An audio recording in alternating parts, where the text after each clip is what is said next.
ঠিক এরকম চিন্তা করতেছে আবু জেহেল যেহেতু বলেছে কেউ যাবে না আবু জেহেলের ভয়ে, আজকে আমি আবু জেহেল যেহেতু যাবে না, আমরা তিনজন মিলে উতবা সাহেবা এরা মিলে সকলেই নবীজির মুখে মধুর কুরআন তেলাওয়াত শুনবো, বলুন সুবহানাল্লাহ।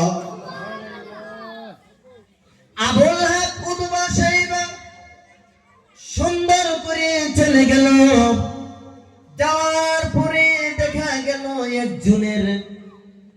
একজনের অজান্তে আরো জনে গিয়ে ঘরের চার কোনায় চারজন দাঁড়িয়েছে। এক জায়গায় আবু জেহেল দাঁড়িয়েছে, আল্লাহু আকবার বলবেন না? এক জায়গায় আবু জেহেল দাঁড়িয়েছে, আরো এক জায়গায় উতবা, আরো জায়গায় সাহেবা,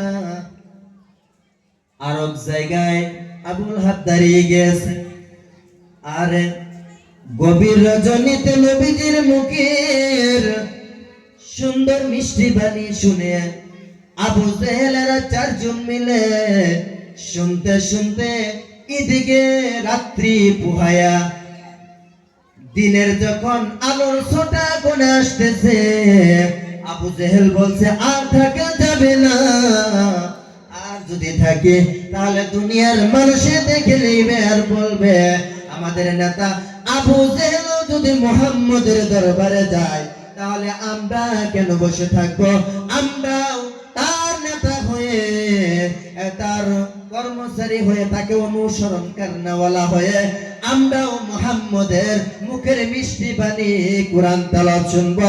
একবার চিৎকার দিয়ে বলুন না সুবহানাল্লাহ, মারহাবা, নারে তাকবীর, জোরে নারে তাকবীর।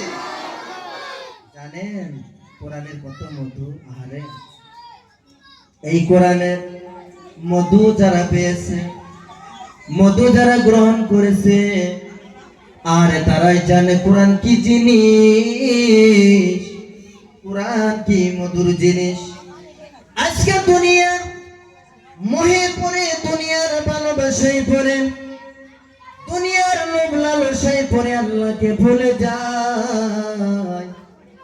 তবু কিন্তু আল্লাহ রাব্বুল আলামিন আমাদেরকে বলেন না, গভীর রজনীতে দুনিয়ার আসমানে এসে ডাকে ওরে আমার গুনাহগার বান্দা, কে আছো? আমি আল্লাহর কাছে তওবা চাবা, আমি আল্লাহর সঙ্গে সঙ্গে তোমাদের তওবা কবুল করে নিয়ে তোমাদের জীবনের গুনাহগুলো আমি আল্লাহ মাফ করে দেব, বলুন সুবহানাল্লাহ।